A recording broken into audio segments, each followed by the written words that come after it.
Testing.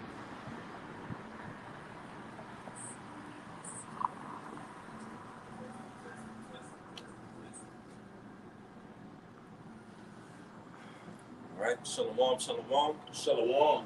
right, we're the Hebrew Israelites of GMS Louisiana of the Lafayette camp. All right, coming back once again for another week of another live camp speaking. Okay, preaching the word of Yahweh Shemel Shai. All right, but as always, before we get started, we already facing the east. So we want to give our praise and glory to Yahweh Ba'Shem, Yahushua Ba'Shem, Harakadash. double honors to our apostles, our bishops, and elders of Great Millstone who rule well, as well as teach well, and also peace and salutation to the hopeful elect of the nation of Israel, scattered throughout the four corners of the earth.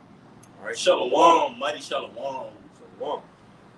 So through the grace and mercy of Yahweh Shemel Shai, with the brothers of GMS Lafayette, Louisiana, are coming to preach the word of Yahweh Shemel Shai on another weekend. All right, declaring the words of prophecy, making our bodies a living sacrifice, and feeding the sheep. Okay, and speaking the downfall of this society into existence through the Holy Spirit. Okay, because when you look throughout the world, all right, throughout current events and the news and whatnot, all right, this society is through, is languishing. And all right, and not just here in the United States of America, Babylon the Great, but all over the earth. Okay, there's wars all over the earth. Economic woes all throughout the earth. Okay, people are mourning. All right, people are mourning. As a matter of fact, real quick, can you get Proverbs? Okay, go ahead. All right.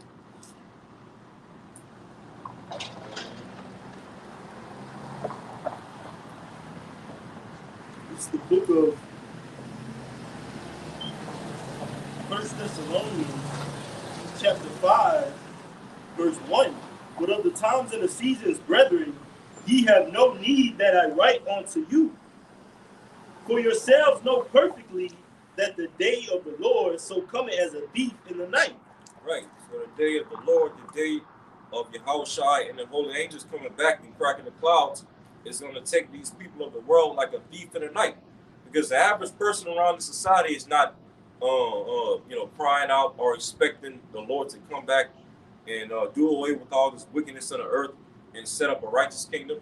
Okay, the average person is only concerned with, eating, drinking, marrying, being given into marriage. Okay, making their money and doing this and the third, just worldly stuff. Okay, and ultimately that mindset is going to lead to billions of people taking that charagma in order to continue doing those things. And so, ultimately when World War III pops off, which is very, very close, and the missiles get shot off on this place, that's when Yahushua and the holy angels are going to come back to deliver his elect. Okay? And when those things happen, it's going to take these people off guard, like a thief in the night. You see? Real quick, Revelation 11 and 14, the second woe is past, and behold, the third woe cometh quickly. The second woe is past. What is the second woe? World War II. Okay, because you had the first woe, which is World War I, the second woe, which is World War II, and as I just said, the third woe coming quickly, which is what? World War III. All right, where you're gonna have these different countries around the world: Russia, China, okay, Iran, North Korea, India, Pakistan. All right, that are all gonna form an allegiance together to basically come up against America, right, and against the current state of Israel. You see, and even as a reason of Revelation the 17th chapter, even the countries that are allied with America, all right, NATO, the EU, are also going to come up against America. Okay, America's going to end up doing something stupid to where it's going to cause their allies to even come up against this place and destroy it by way of fire and nuclear missiles. You see? Real quick, Isaiah chapter 9, verse 5. For every battle of the warrior is with confused noise.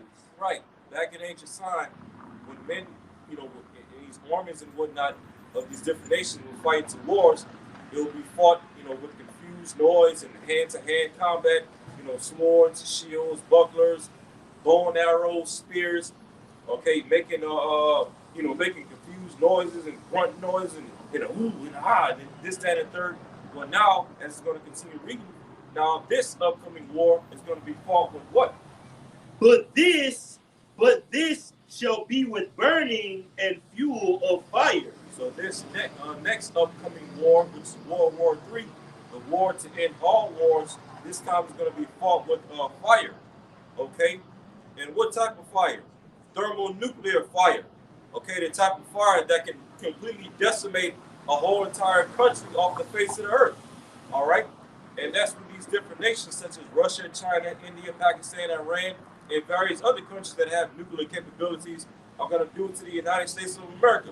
Okay, make this place completely desolate off of the face of the earth and make it inhabitable. You see? Real quick, Jeremiah 50:9. For lo, I will raise and cause to come up against Babylon an assembly of great nations from the north country, and they shall set themselves in array against her. From thence she shall be taken. Their arrows shall be as of a mighty expert man. None shall return in vain. Hey, so the Lord, as I just said, the Lord's going to cause an assembly of great nations from the north to ultimately come up against Babylon, which is Babylon the Great. Okay, Babylon, America, that you read of in this chapter, Jeremiah 50. Okay, the Babylon spoken of in this chapter and chapter 51 is talking about America, not the ancient Babylonian kingdom. So the Lord is raising up an assembly of nations from the north, or to shoot their arrows or their missiles, right, against Babylon the Great, America. And what are those countries, all right, from the north that the Lord is raising up? Russia, China, North Korea. Gog and Magog. Yep, Gog and Magog. Okay. The Lord, and not to mention, okay, Russia is also ruled by Edomites, just as America is ruled by Edomites. So ultimately, the Lord is using, okay, Edomites to take down other Edomites, That's right, man. The Lord said he's going to destroy the wise men out of Teman. All right, is there a bastard that dwelleth in Ashdod? So you got illegitimate nations of people inhabiting the chosen land of the Lord's people. Because according to scriptures, it says that when we're in that land, we shall learn war no more. Why is there so much uproars?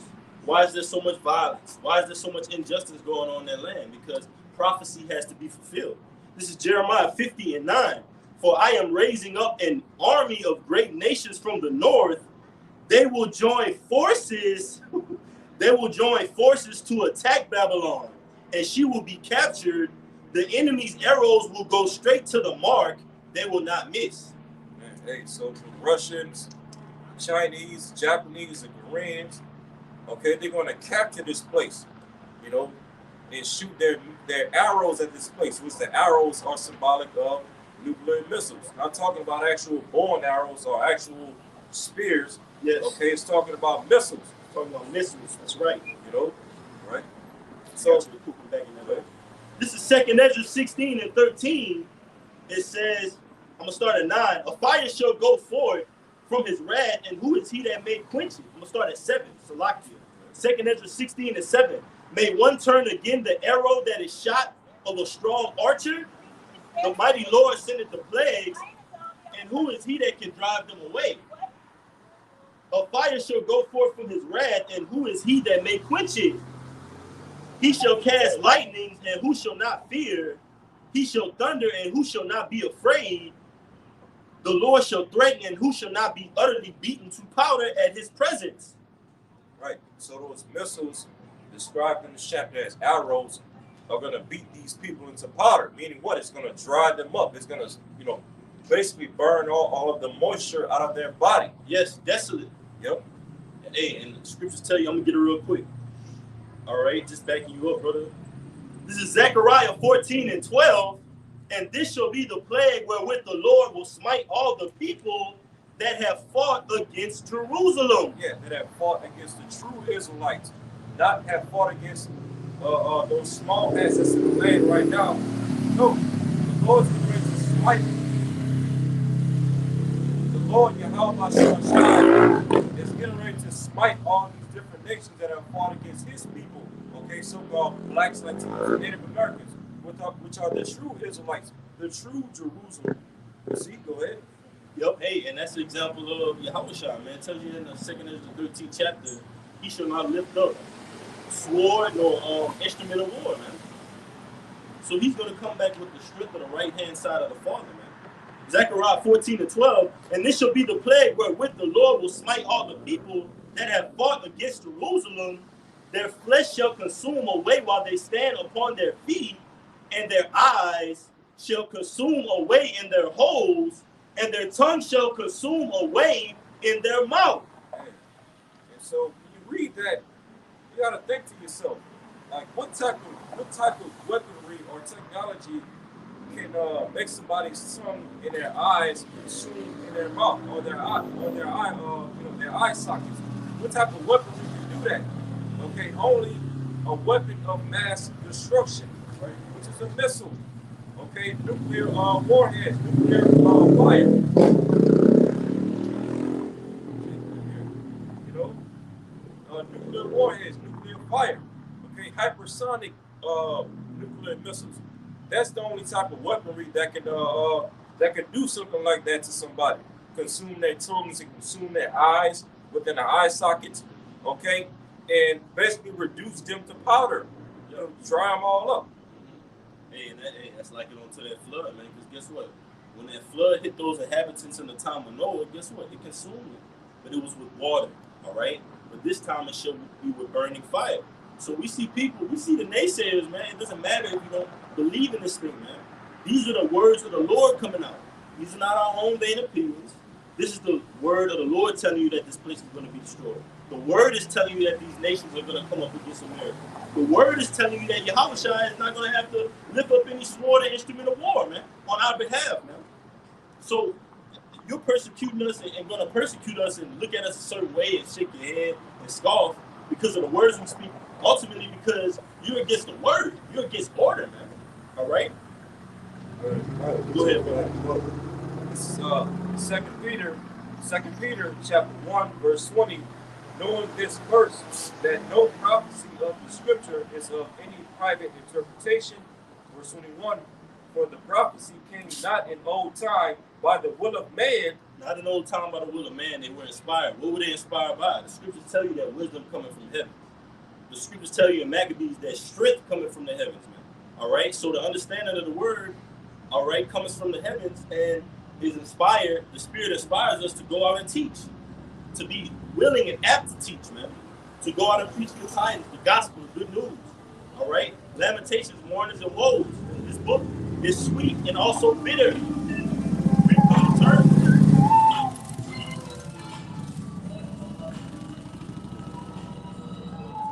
We've come to terms with that, and the word inspires us to go out on the highways and byways, present our bodies a living sacrifice, and be transformed by the renewing of our mind.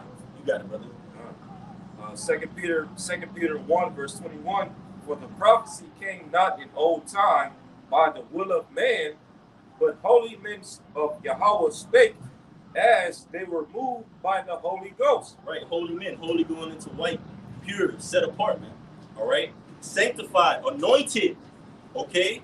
We were anointed to do this thing, man. The scriptures tell you before, let me get it real quick, guys, just to back you up. This is Jeremiah 1 and 5. Before I formed thee in the belly, so you got to stop right there and just ask the person, okay, before you were formed in your belly, what state were you in? And they'll say, oh, a twinkle in my father's eye, all right? But just imagine the Most High knowing you before you even thought in your mother or father's mind, man. Why? Because he ordained you from the beginning to come back and do his will. Before I formed thee in the belly, I knew thee, and before thou camest forth out of the womb, I sanctified thee, and I ordained thee a prophet unto the nations. You got it, brother. Yeah, so just like the Lord ordained Jeremiah to be a prophet, before Jeremiah was even in his mother's womb, okay, well, the Lord ordained, me and this brother, as well as the rest of the brothers, starting with the apostles on down, that preach the true message. The Lord ordained all of us to do what you see us doing right now before we were in our mother's womb. So you can't just expect us to see somebody shake their head and say, oh no, those nuclear missiles ain't arrows. If us just blow our top and do that, oh, well, this must not be the truth. if we were sanctified before our mother's womb to come and do this, you better believe that we're going to do it all the way through. Like Apostle Paul said, I finished the course, therefore what? A crown of life is laid up for me, man. We're paraphrasing, man. That's what we're looking forward to. And the scriptures say that these words allow us to save ourselves and those that hear it, man. This is our duty. Romans 8 and 30, 29, so like you got it. We'll start at 28. And we know all things work together for good to them that love the Most High, to them who are the called according to his purpose. For whom he did foreknow, he also did predestinate to be conformed to the image of his son. So way back in the beginning, the Lord said, all right, he made the creatures in the 5th day and the 6th day. He said, let's liken them, all right, unto the image of the Heavenly Father, man, and his son. And we're likened unto that image today. That's why we carry ourselves in a different way that the world does not. Why? Because long ago, the Lord said, okay, well, on this day in 2023, you're going to be in this place in Lafayette, Louisiana, prophesying unto the nations, man. Even if the prophesying unto the winds, man, because we know the Lord controls the spirits. The Lord will make somebody just pop up and we'll be like, man, where did they come from? Just start asking questions. The Lord giveth the increase. Romans 8 and 29 again, for whom he did foreknow, he also did predestinate to be conformed to the image of his son, that he might be the firstborn among many brethren. Moreover, whom he did predestinate, them he also called, and whom he called, them he also justified, and whom he justified, them he also glorified. And so the Lord, before the foundation of the heaven and the earth, before the Lord wrote the script that we know as life and reality, whatnot, the Lord had already ordained in his glorious mind, okay, who he wanted to form after the image or the likeness of his begotten son.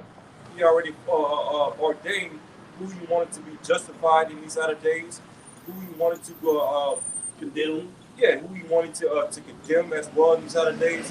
So Lord Yahweh Shema Shai had already had the game, so to speak, rigged before the game was even invented. Yes. Right. Verse 31, what shall we then say to these things? If the Most High be for us, who can be against us? Hey, if Yahweh Shema Shai be for me and this brother, as well as the rest of the Akim out there, starting with the apostles and the elders on down, that preach the true message. Hey, if the Lord is with us, and if this thing of ours is truth, is of Yahweh Shema Shai, which we wholeheartedly believe, then what in this world can come up against us? Like Yahweh Shai told the apostle Peter, the gates of hell shall not prevail. Yes. So all of this, these strongholds that come up against this truth, or this ministry, whether they be in the world or even amongst Israel, these different camps. Hey, none of these other doctrines and strongholds and beliefs can topple this truth. Okay, we were set up, starting with our apostles on down, to take down all these strongholds and these different beliefs and philosophies of the society. You see, and these different idols that these beliefs are rooted in. Real quick, Psalms 1-6. For the Lord knoweth the way of the righteous, but the way of the ungodly shall perish. The Lord knows our ways.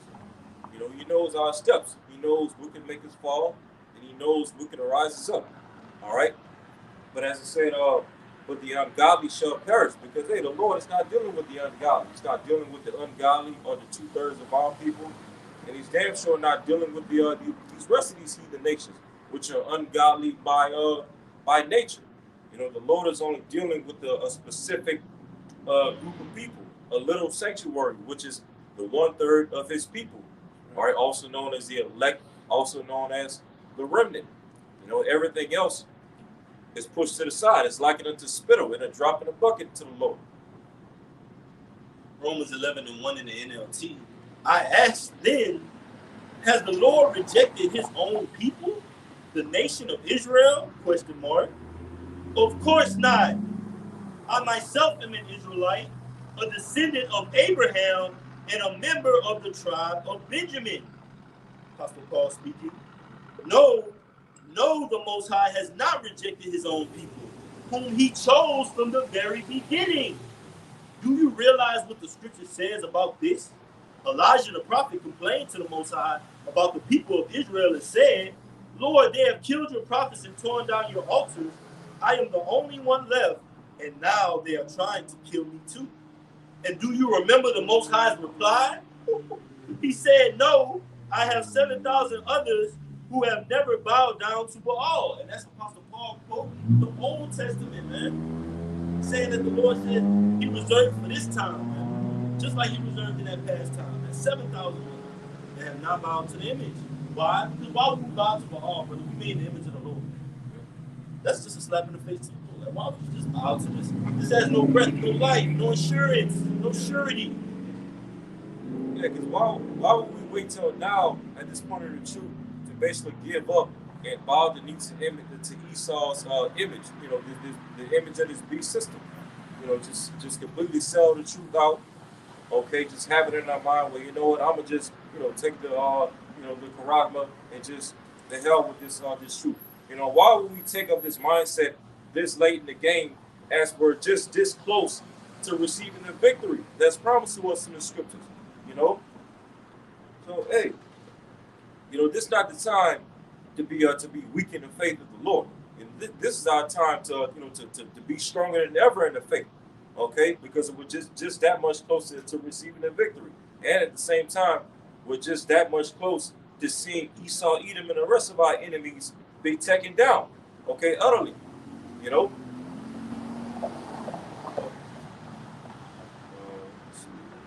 Yeah, I got it.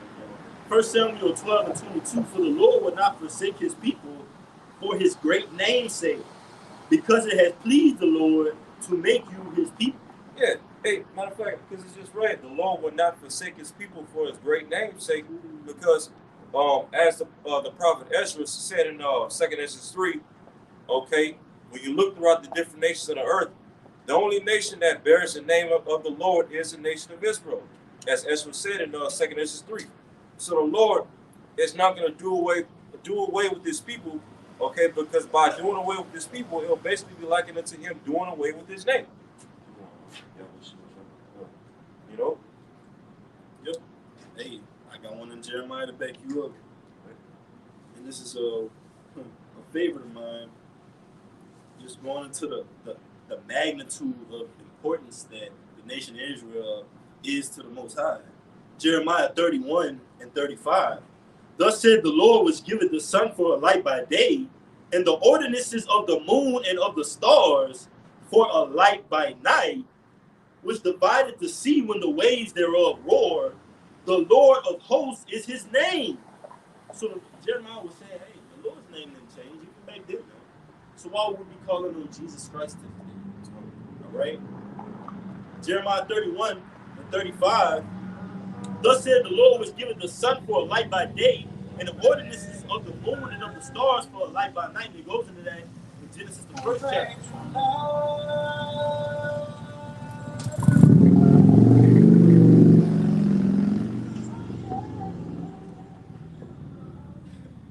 It goes into that in Genesis, the first chapter. It says the lesser light and the greater light, the sun and the moon. All right? Jeremiah 31 and 6. If those ordinances depart from me, so if you stop seeing the sun, the moon, the stars, if those ordinances depart before me, said the Lord, then the seed of Israel also shall cease from being a nation before me forever. Right. And Esau, Edom, and these other heathen nations, they're trying to disrupt the ordinances of the sun and the moon. You got, I believe, China. They're trying to create a new moon. Okay, you got these heathen, Esau, Edom, by the likes of this guy, the gates of hell. That guy, I remember seeing articles where he's talking about blocking out the sun. So these heathen, they're literally trying to disrupt the ordinances of the sun and the moon. Because ultimately, why? Because they're trying to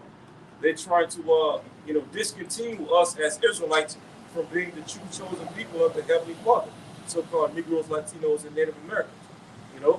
So these devil Edomites and these rest of these heathen nations, they're literally trying to do the impossible, trying to destroy the Lord's creation, starting with this top creation, which is his people, Israel.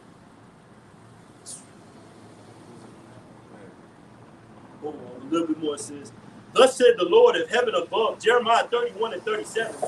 Thus said the Lord, if heaven above can be measured, and the foundations of the earth searched out beneath, I will also cast off all the seed of Israel for all that they have done, said the Lord. And Esau hasn't done any of those things. All right, he hasn't measured out how vast the heavens are, outer space and whatnot. Nor has he been down to the foundation of the earth, the very bottom of the sea. Okay, because Esau doesn't have the technology to go all the way up, up there in the heavens like he claims to be, going out to these different galaxies in the Milky Way and all that. Esau ain't been to none of that shit. Nor has he been to the bottom of the sea. Okay, because first and foremost, if Esau were to somehow come up with technologies to get to the bottom of the sea, well, guess what? All you got to do is run your ass into Leviathan and get your ass ate up. Yes, though he dig into the brother. That's an Amos. You can get that. I'm lying. This is just get that one for the it's just a Google fact. A mere 5% of the global ocean has been explored, and less than 10% mapped using modern sonar technology. Less than 10% now. Yeah, map, quote unquote, right? Okay. It says a mere 5% of the ocean has been explored, right? Yeah, and less than 10% mapped. Yeah, and that might be stretching. Yeah, he's 0.5%, man. Yeah, that's too much for you, man. Yeah, hey, the Lord said that Esau would have the fatness of the earth, but it would only just be to a certain extent. Because like the brother read earlier, Esau hasn't been down to the very depths of the sea or the foundation of the earth, nor has he been up to the height of the heavens and outer space. Okay, Esau has only received just a piece of a fraction of what we're going to receive when we get into our blessing. Because just like Esau was blessed with the fatness of the earth, and all that, but guess what? Jacob was also blessed with the fatness of the earth. But this time, we're going to be able to discover all of the Lord's creation, okay, with the new bodies. And through the new bodies, we're even going to learn how we ourselves were created. How the body was formed, the different elements. Okay, we're going to be able to explore the depths of the sea and the height of the heavens. All of that, different planets. Things that Esau could never imagine to discover. Because all you would do anyways, Esau, is just defile it. The scriptures say you enlarging yourself as hell, man. And you ain't even satisfied with that. So you don't want to go to battle with that type of person. You don't want to go to war with that type of person unless you're backed by a higher power. The scriptures tell you, keep me far away from me, the man that had the power to kill, lest he take thine life away, man. Know that thou go into the battlements of the city. We're in the battlements of the city, in these different chief places of concourse, risking our lives to put this word out, this truth out. So a higher power has to have saints in this here. You got it. This is Amos 9 and 2. Though they dig into hell, hence shall my hand take them. Though they climb up to heaven, hence will I bring them down. Right. So the Lord said, although these devils are going to try to climb up to heavens through their space stations and their space bunkers to escape the judgment that's coming towards them, or if they dig into hell, as it just read, which hell is just symbolic of the ground, okay, going into the earth, these underground bunkers and these what is it called? Domes? Deep underground military bunkers? Yeah. You got it. Right. So the Lord said, even though these rich Edomites are going to try to do all these things, go up into space, or go into the ground to escape the nuclear destruction, as he just said, the hand of the Lord is going to basically get them up out of there. And what is the hand of the Lord? Yahweh Shai, as well as even the members of the 144,000. Yes, that's heavy. Yep. Because we're literally pulling Esau out of it and lifting up that skirt by the word, man. When somebody, like we had an interaction before the camera started rolling, when somebody comes up, either it's going to be them receiving this or rejecting this. There's no in between it, man. So who's going into it, how basically you have people on the earth right now that are walking in vain, but also people on the earth that are walking in the purpose, man. Statues of Yahweh Shai, like the brother went into, the Lord's hopeful elect. We're pulling down this system, man. every day that goes by, more and more prophecy is being fulfilled. And it's going to be declared that we are those prophets, we are those seers, man. You got it, man. You got some more? One more precept backing up what the brother was saying is, Esau basically trying to search out the depths of the ocean, all right, trying to understand the depths of the universe, all right, and different things like that, right? This is Job 14:5. He's saying, seeing his days are determined, the number of his months are with thee. Thou hast appointed his bounds that he cannot pass. So Esau basically has these submarines that can go to the very depths of the ocean, man. All right, and just not too long ago, you had that situation where one of them actually exploded underneath water and whatnot, and that just proves that the Most High has set the bounds that he cannot pass, man. All right, understanding how deep the ocean goes. All right, understanding the vastness of the universe. Okay, trying to block out the sun. All right, get rid of the moon, so forth and so on, man. All right. So the Lord has set these bounds that he can't pass, so that what the promise will continue. All right. For Israel. All right. This is Genesis 27:39. And Esau said unto his father, 38, Salakia. And Esau said unto his father, hast thou but one blessing, my father? Bless me, even me also, O my father. And Esau lifted up his voice and wept.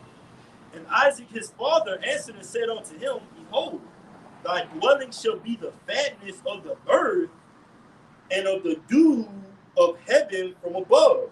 That's right. It said, your blessing shall be the fatness of the earth, the riches and everything. All right. And the dew of earth being, just the outer atmosphere of the earth, man. All right. Everything that you see in the atmosphere, man. You can't pass what they call that, you have the stratosphere, which is like the first layer of like the air. Then beyond that, you have the troposphere, which is like above the stratosphere. They like if you go to and then I think the outermost layer of the Earth's atmosphere is called the exosphere, which Esau ain't been up that far. Yeah, exosphere, magnetosphere. Yeah, the different levels of the Earth's atmosphere. I think got a word between the stratosphere and the troposphere. That's what the ozone layer is. Exactly. Yeah. And they say it's nothing but radiation out there. It's like a force field that the Most High purposely put up to where Esau can't get outside of that, outside of this realm. He's already been polluted, the levels that he can penetrate with satellites and different things like that. All right, his space stations, his space army. All right. So, man, just imagine if he had access to all the rest of the universe, man. It'll be polluted just as it is down here on Earth, man. The water's polluted. Okay, you got a place in the ocean that's called what is it called? It's called dead zone. The ocean is just full of plastic, huh? It's straight plastic, paper, all kinds of different things. That's man. multiple. Yeah, that's multiple places on Earth, but there's one Pacific where it's just a mass amount of it. It's a mass amount of it. Yeah, and they try to go there and try to clean it up, man. But the damage is already done, man. You got microplastics that get into the animals, swallowing these different birds are swallowing these things. All right, it's getting into the reefs. All right, it's getting into a lot of things, man. All right, so the animals are even suffering, man. All right, because of this dude's pollution. All right. I saw on Instagram yesterday where it was like a bunch of fruits, like a bunch of different types of fruits had got recalled. From some supermarket somewhere. Like cantaloupe. It was cantaloupe? Yeah, cantaloupe. Okay. But yeah, you had like certain fruits, like cantaloupe, that was being recalled because of salmonella. They said like 50 people had got infected to that guy, you know, how the hell you pollute the fruits? Like, come on. Like everything in the earth that has a seed inside of it, whether it be people, animals, fruits, vegetables, plants, everything on the earth that has a seed inside of it, Esau is just utterly polluting it. Okay, trying to recreate creation basically. But all he's doing is just destroying creation. It's the word bound in Job 14. Strong's H 2706. Hulk. It says bound, limit, something prescribed, something due, prescribed task, prescribed portion. If you prescribe something to somebody, that prescription eventually runs out. That's why it's called a prescription. It runs out eventually. So it says enactment, decree, ordinance. It says conditions, civil enactments prescribed by God. It says civil enactments prescribed by the Most High. So the Most High puts them civil enactments on different nations, right? One nation ruled for a certain period, another nation ruled for a certain period. That's just like on to Esau, but the reign of the elect is forever, man. So all these nations have ruled up until this time right now we're about to come into. The righteous is finally going to be back in their earned, rightful due seats. And this is their word due in Genesis 27.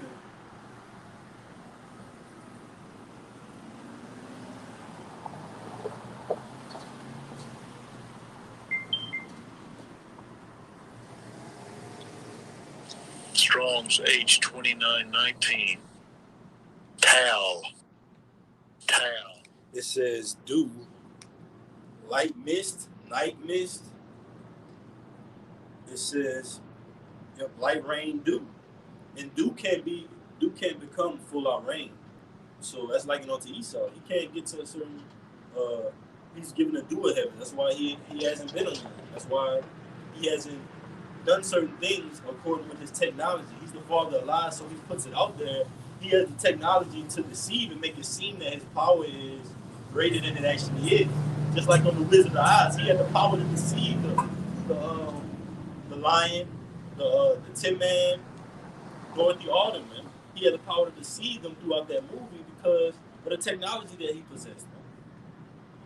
Oh, you want this in America? Okay, you want a heart? You want a brain? You want to go back home? Do as thou will. So it says, as covering vegetation, dew, night, mist.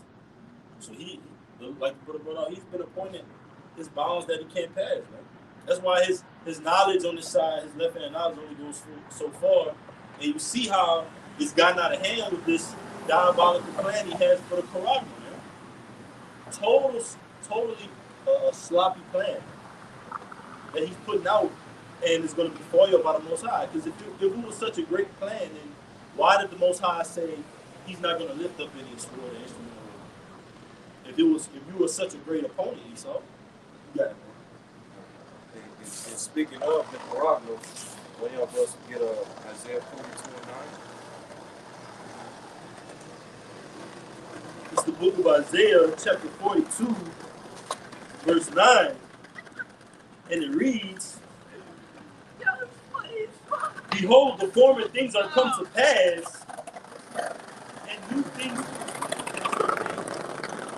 I am the Lord, that is my name, and my glory will I not give to another, neither my praise to graven images.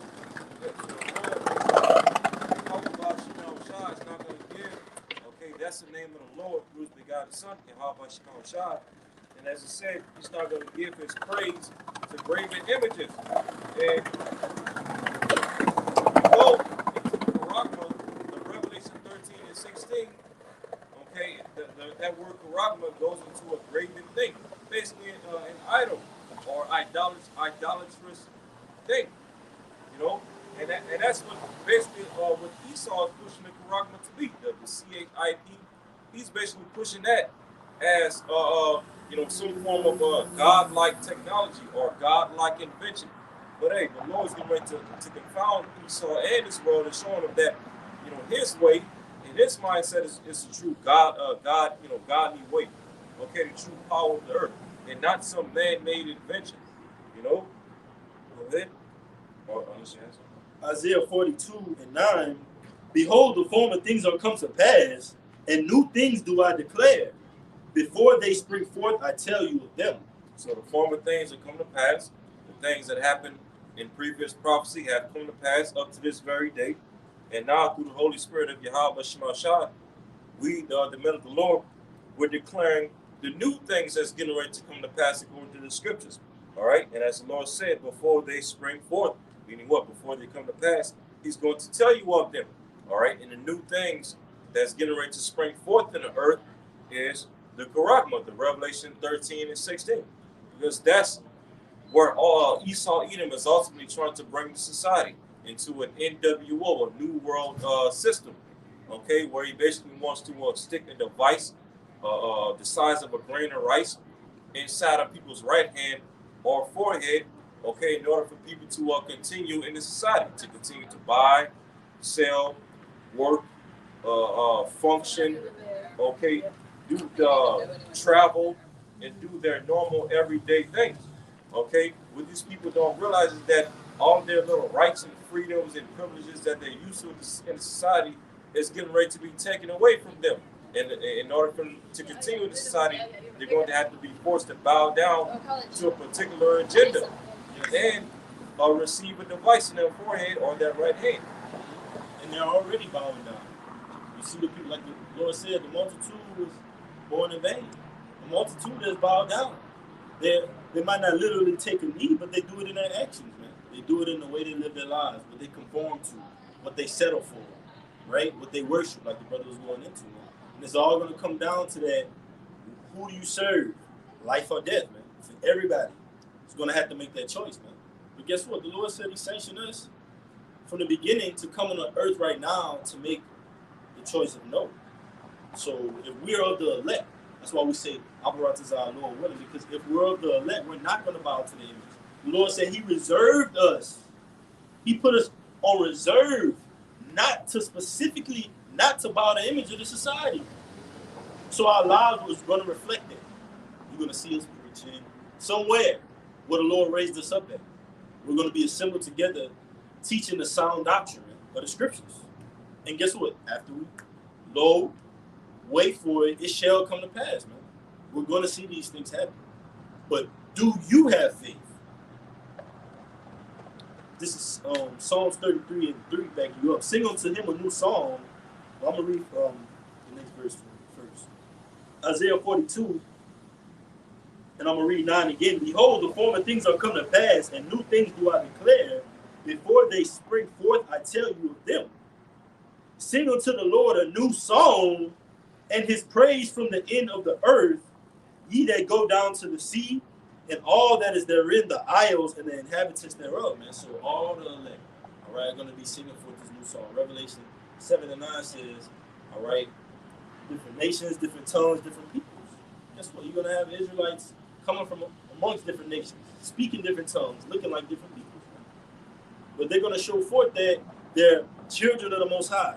The Lord is going to raise them up and signify them and say, okay, he's got a sign, he's got a sign, he's got a sign. This is a sign of a prophet that I've raised up. And it's going to be known to the entire earth, man. Like, I believe when it goes into Samuel was ordained, all right, they knew it from Dan to Beersheba, man. Everybody knew that he was a prophet. There was no denying it. Convincing evidence. And like it goes into Revelation, the 14th chapter, we sing that new song, Babylon is going to be destroyed. Don't take the Quran, fear the name of the Lord. And ultimately, that old song, like it goes into Exodus, the 15th chapter. All right, the Lord is a man of war. That's all simultaneously what we're saying, man. The Lord is going to come back and deliver his people, and literally from out of that flood of fire. All right? It's literally the horse and his rider are going to be thrown into that sea of fire, man. You got it, brother. Real quick, let's go to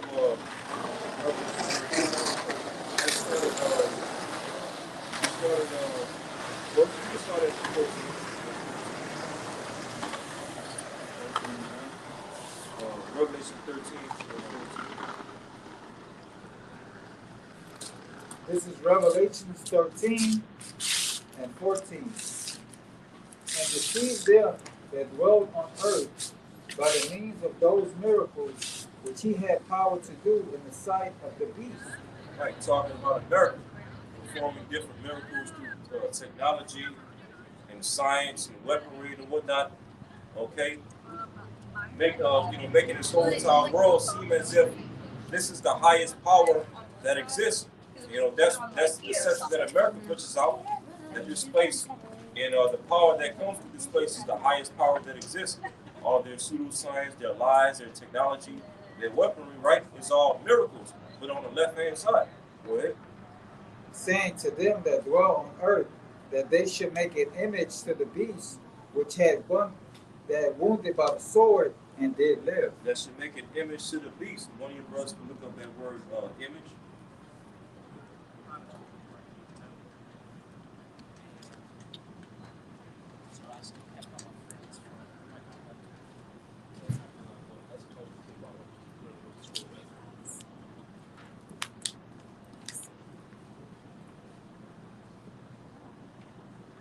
All right, because we know the image of the beast is not talking about a picture of white Jesus or Cesare Borgia. No, it goes beyond that.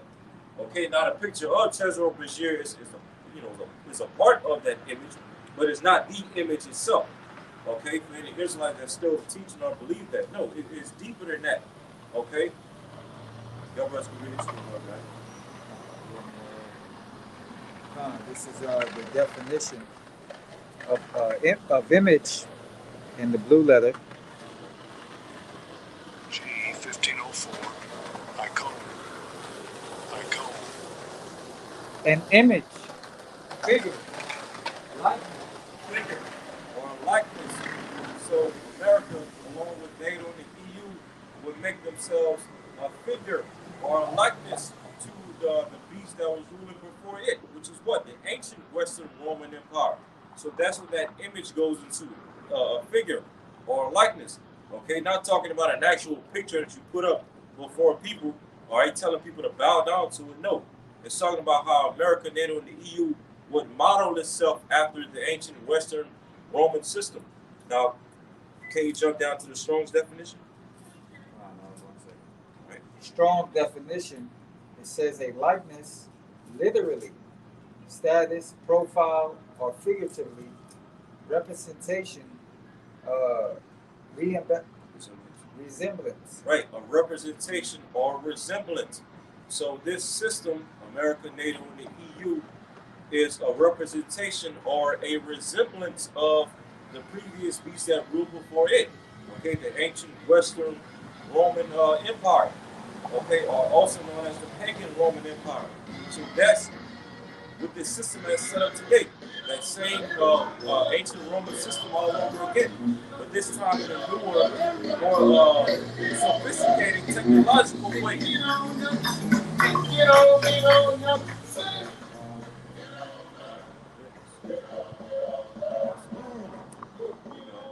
Revelation 13. No, that was all right. Revelation 13 and 14 in NLT. And with all the miracles he was allowed, and with all the miracles he was allowed to perform. So who allowed him to perform this? The scriptures tell you, I believe in the book of Job, all right, he disappointed the devices of the crafty that they cannot perform their enterprises. So the Lord give you a certain boundary, but guess what? After that bound, you're knocking at the ceiling like that. It's a cap to it, to Esau Edom's power in this society. So we know the end result is prophesying to them. The Lord's going to deliver us. Fear not thee that can kill the body, but can destroy the body and the soul of hell, roughly paraphrasing that. So the Lord has more control than Esau Edom. We're just in his world, like it says, the beast that I've given to reign in my world. The Lord allowed you to have this dominion, Esau. And you're a reflection of the ancient Roman Empire, man. Revelation 13:14 again, and with all the miracles he was allowed to perform on behalf of the first beast, he deceived all the people who belong to this world. He ordered the people to make a great statue of the first beast. who was fatally wounded and then came back to life. Right. And again, we know it's not talking about an actual statue or an actual picture, but it's talking about a system. Okay? America modeling itself or making itself a representation or resemblance to the ancient Roman system. As it is said, that was wounded but did live. And what was the ancient Western Roman Empire wounded? Around 475, 476 AD. Okay, which, when you go into the history, was the official fall of the ancient Western system. And then literally around a thousand years later, during the 1300s, This was the start of the so-called Dark Ages. yep, that's when that 475, 476, I think the Dark Ages started. So that's prophecy. Yep. Revelation, the 20th chapter. You got it, brother. That's when that like the brother was going to, when the Renaissance came up, which means rebirth. That was that deadly womb of the ancient Western system healing and being able to live again and flourish. And it all led to what we see today. The United States of America, NATO, and the EU. Okay, this is the image of the beast system. All right, go ahead. That was it. You got it. You continue on. Okay. Verse 14. And deceive them. Well, I'm going to start back at 13 again. This is Revelation chapter 12, verse 13.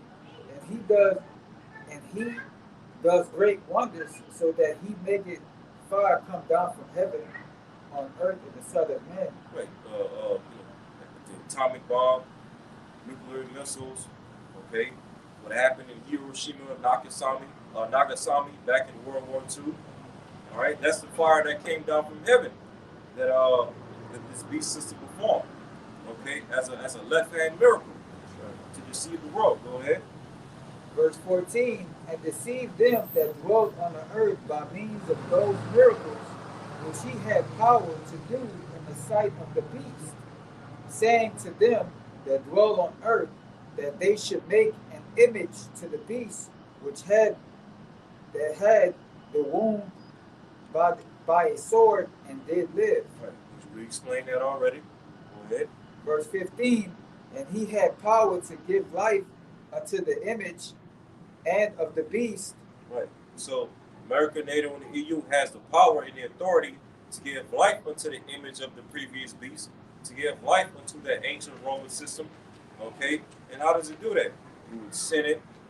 All right. Roman numerals being taught in the school system. Certain laws in Esau's court system being called after Latin words, what was Latin? The language of ancient Rome. All right. Shopping malls, fast food, stadiums, coliseums, and arenas. All right.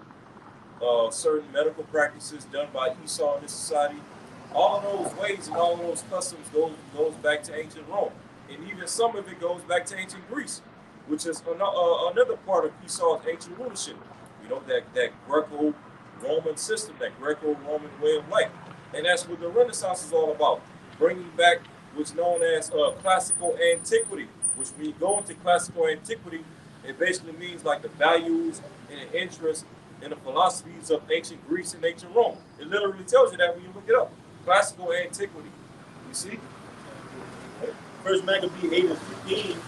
Moreover, I'm going to start at 14. Yet for all this, none of them wore a crown, or was clothed in purple, to be magnified thereby.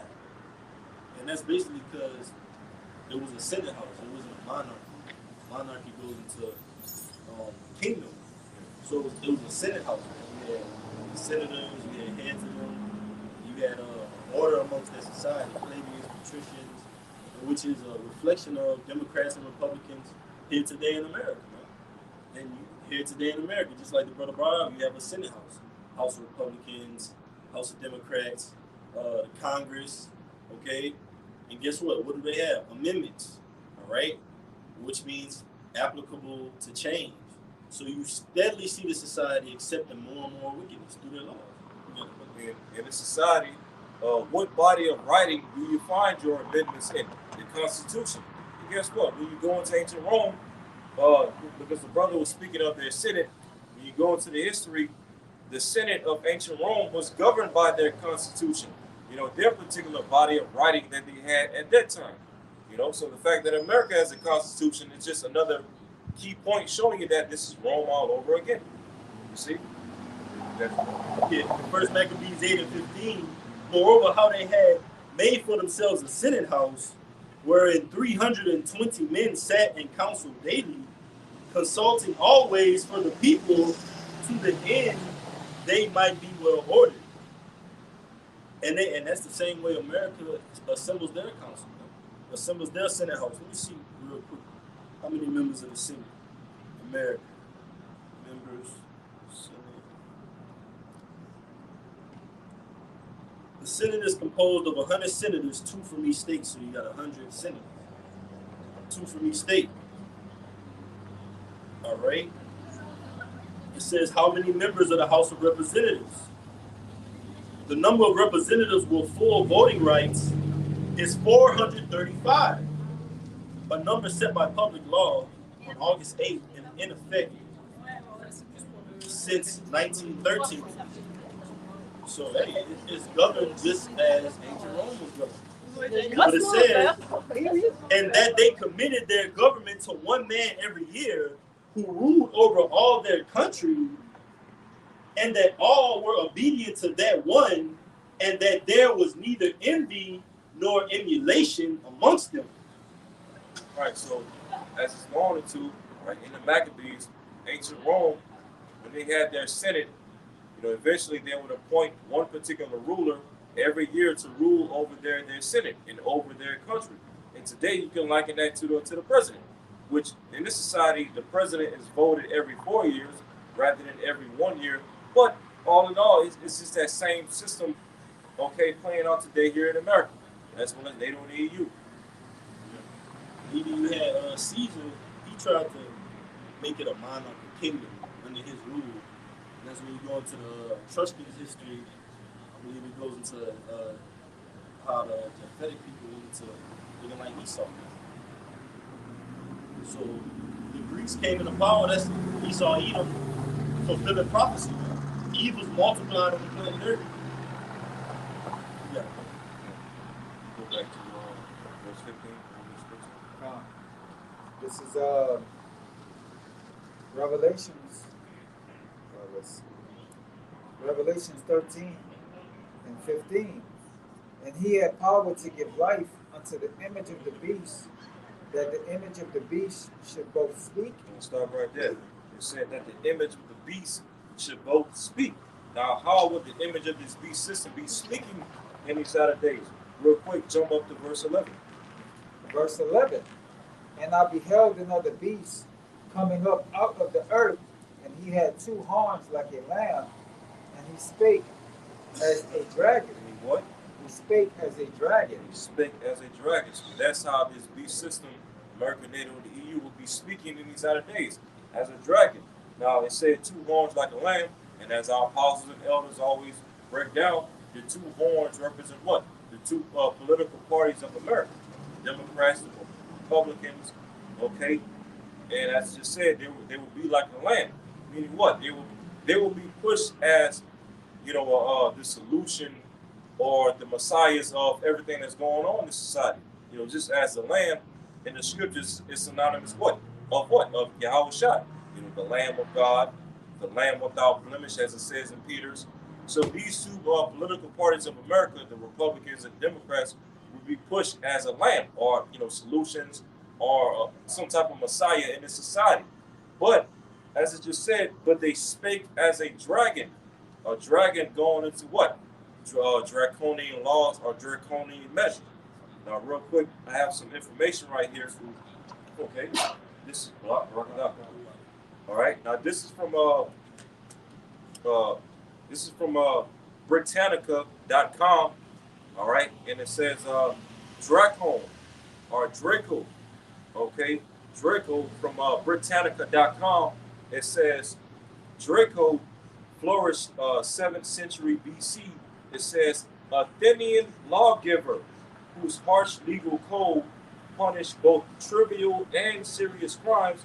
Now, when it says Athenian lawgiver, okay, what does that make you think of? Athens. And what is Athens? Okay, the capital of Greece. Okay, so Draco was an ancient Greek, all right, an Athenian lawgiver, as you just said, whose harsh legal code punished both trivial and serious crimes in Athens with death. Okay, draconian measures, punishing basically any and every little crime by way of death. It says, hence the continued use of the word draconian to describe repressive legal measures. So this particular lawgiver, Draco, okay, who's around during the ancient Greek period, all right, the 7th century, he was known for pushing and promoting his harsh draconian laws and measures. All right, and I also have some more information. This is also from Britannica.com. It says draconian laws. It says draconian laws, traditional Athenian law code allegedly introduced by Draco, all right, 621 BC. It says Aristotle, the chief source for knowledge of Draco, claims that his were the first written Athenian laws, and that Draco established a constitution enfranchising hoplites, the lower class soldiers. Okay, basically promoting the basis of men during the time of ancient Greece at this particular time. And it says the draconian laws were most noteworthy for their harshness. They were said to be written in blood. You see, his laws were written in blood rather than ink. It says death was prescribed for almost all criminal offenses. Okay, and I'm pretty much stop right there. So this man, his laws were so harsh that pretty much any and every little crime that was committed during that time was punishable by death. And guess what? As it was going into America, NATO, and the EU, created the image of the beast system all over again. It's getting ready to speak as a dragon again. Draconian laws and draconian measures again. Well, meaning what? That it very soon, all the little rights and freedoms and privileges of the average American in this society is getting ready to be taken away. And all Esau is going to need is one domestic attack, all right, or one, FF, one flag of it to pass laws justifying taking away the rights of Americans and establishing those draconian measures. Okay? Good, bros. Yeah, go ahead. This is Daniel 8 and 25. And through his policy also he shall cause craft to prosper.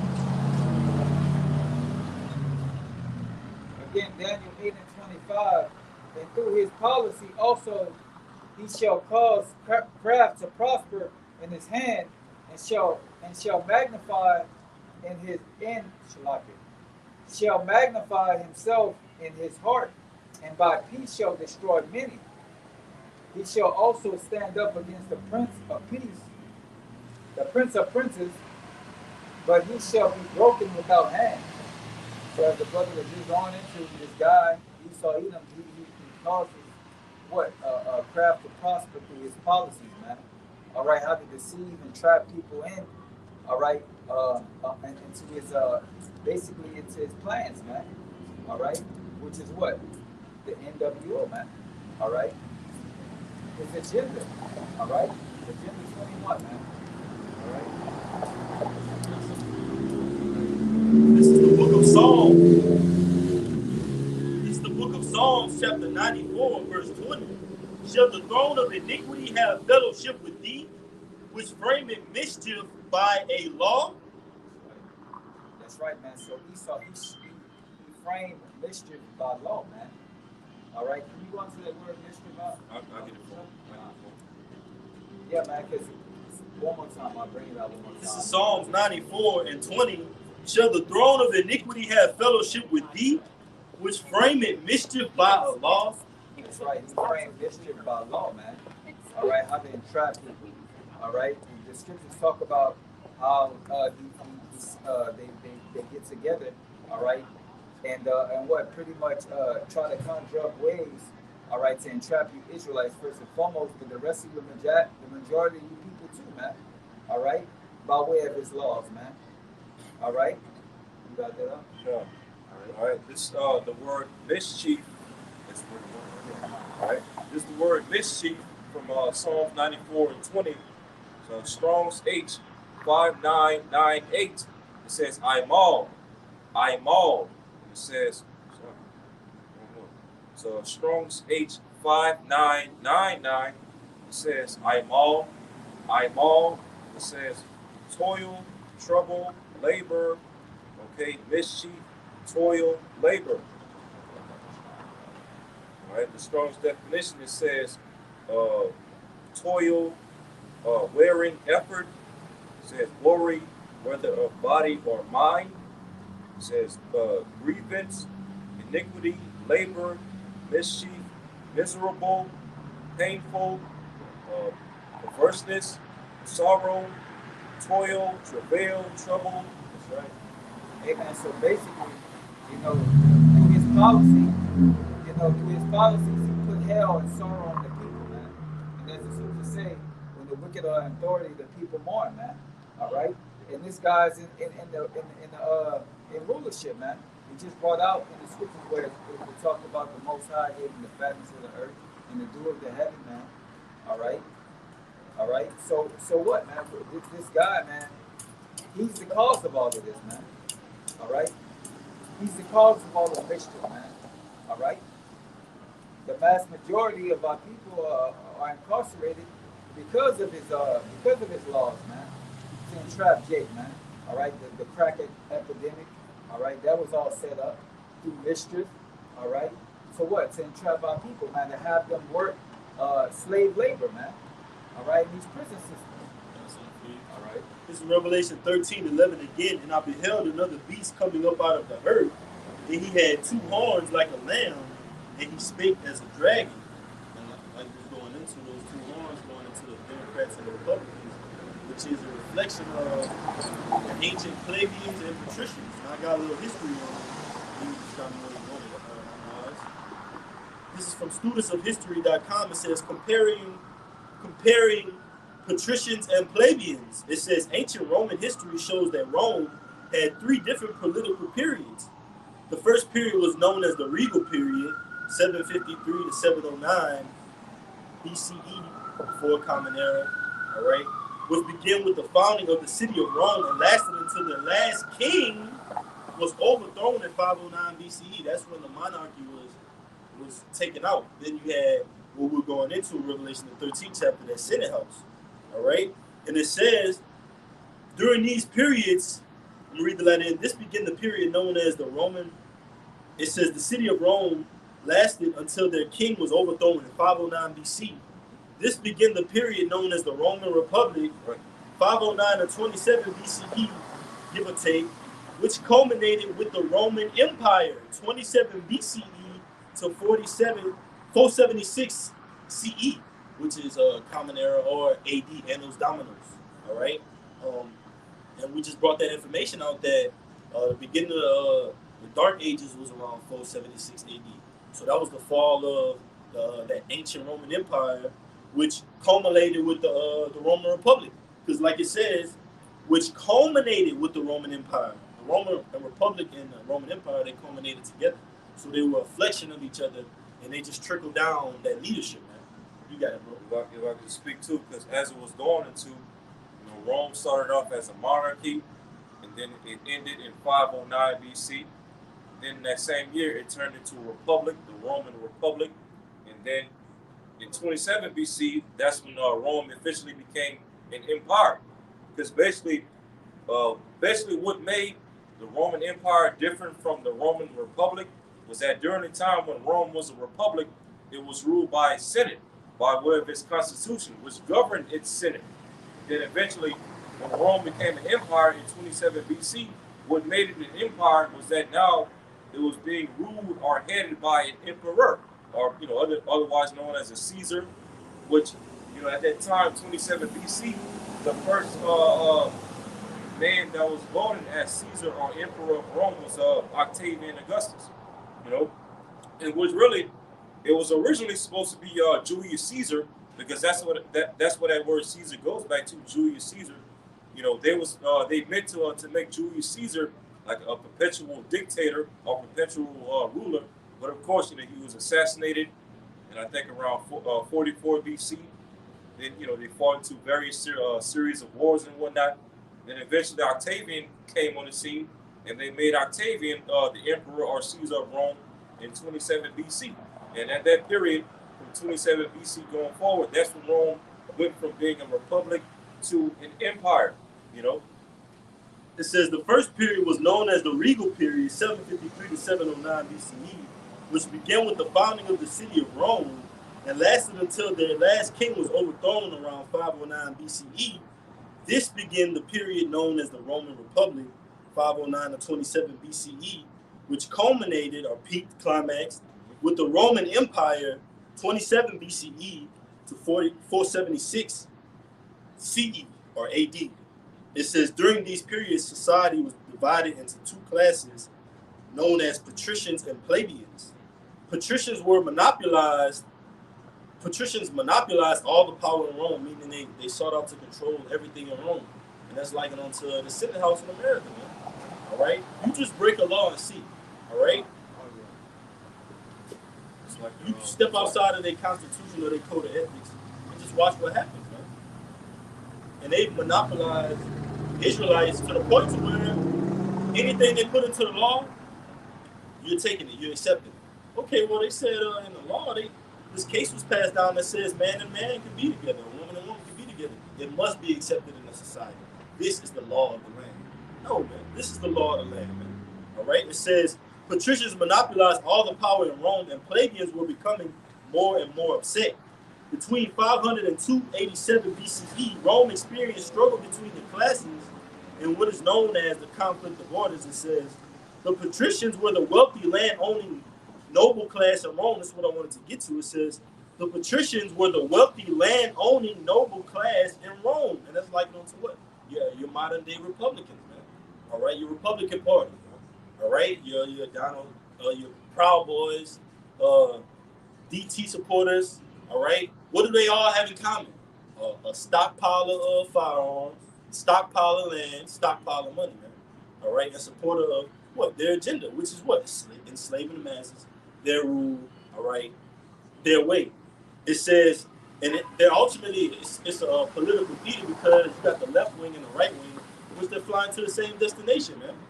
All right, they all work throughout the system for that NWO plan by the elites. It says, the patricians inherited their power, you see, inherited their power and held almost all the important government positions, such as the councils. However, only males could vote. In early Rome, patricians were the only ones who could hold political or religious offices. So if you got the patricians in power holding the political or religious office, what are the slaves doing? All right? They're conforming to it, man. Like it goes into Revelation, the 15th chapter, make you worship the image of the beast, all right, that had the wound by the sword and did live. So all these techniques are coming back. Draconian laws, all right? Siege of Masada, siege of Jerusalem. We're going to see all these things. But the Lord said the end is not nigh yet, man. But it says the plebeians were the commoners in Rome, or we got a little bit more patricians. It said the patricians were the wealthy land-owning class in Rome. They often enslaved people who would work their farms for them. To gain more wealth and power, patricians would take plebeian land and employ their slaves to work the land. So they would take they're taking your land and going to make you work in your own land.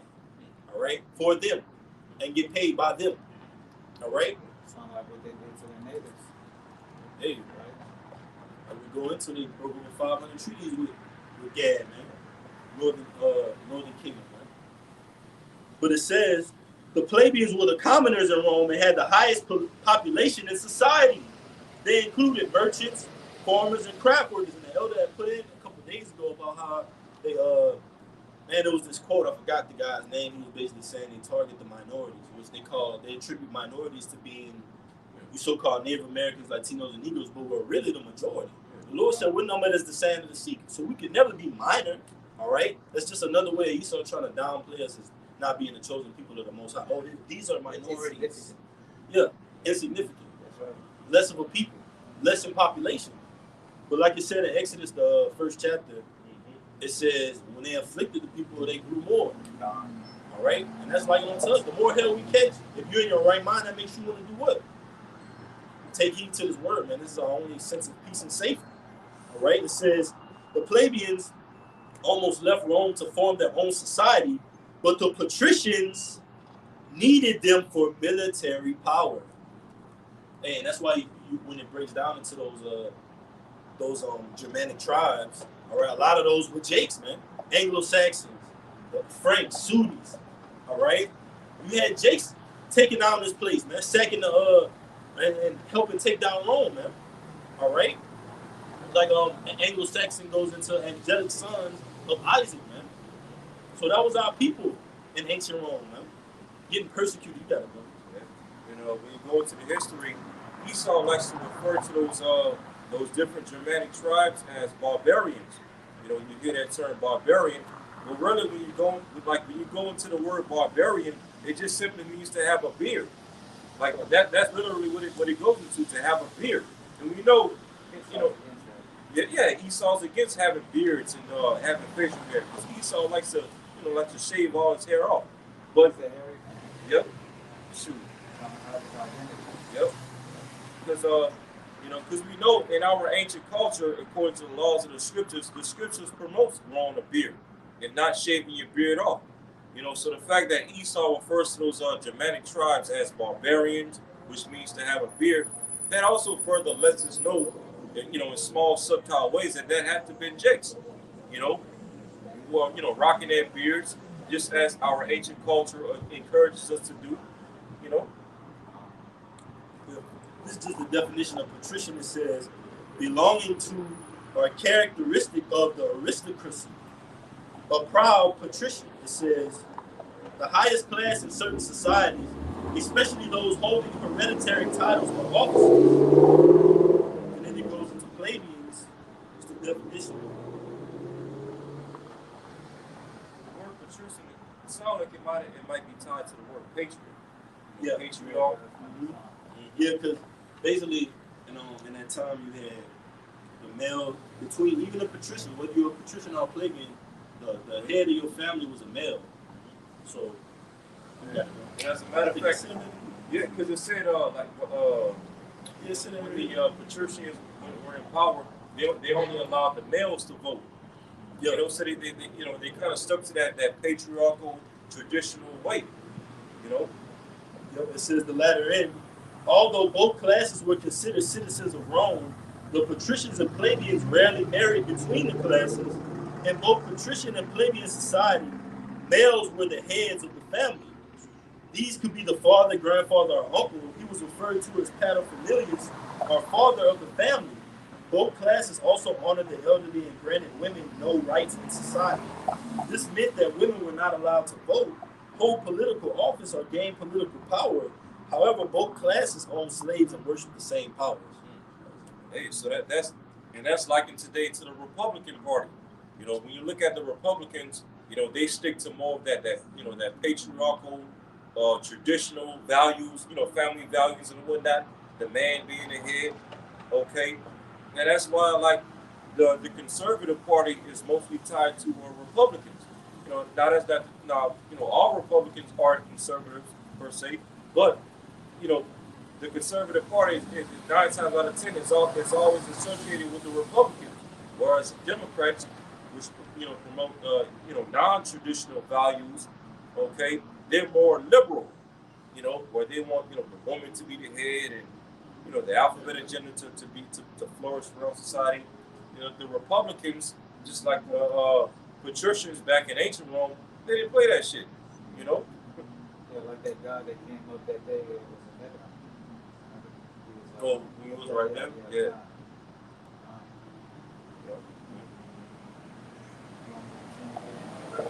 Well, you can finish off verse 15.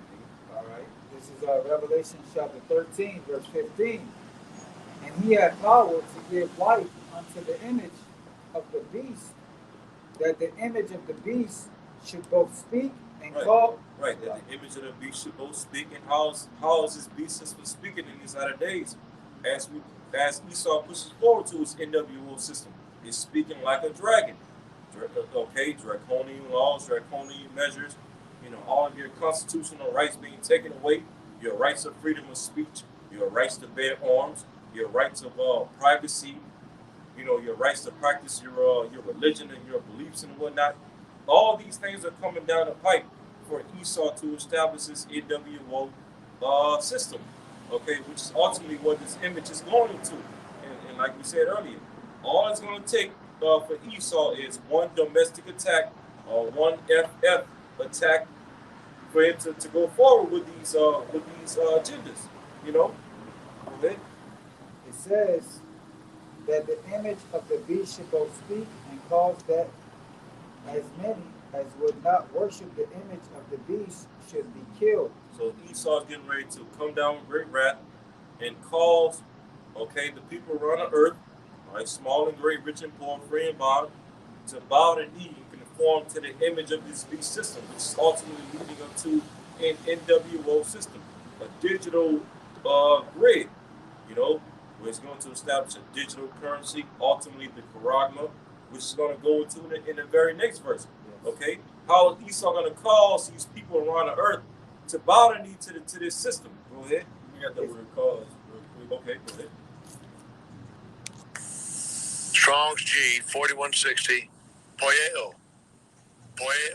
Poyeo, it says cause, it says to make, with the names of things made, to produce, construct, form, fashion, to be the authors of, to be the authors of the cause, to make ready, to prepare, to produce, to bear, to shoot forth, to acquire, to provide a thing for oneself, to make a thing out of something, to constitute or appoint one anything. It says to be the authors of a thing. Yeah. To cause, to bring about.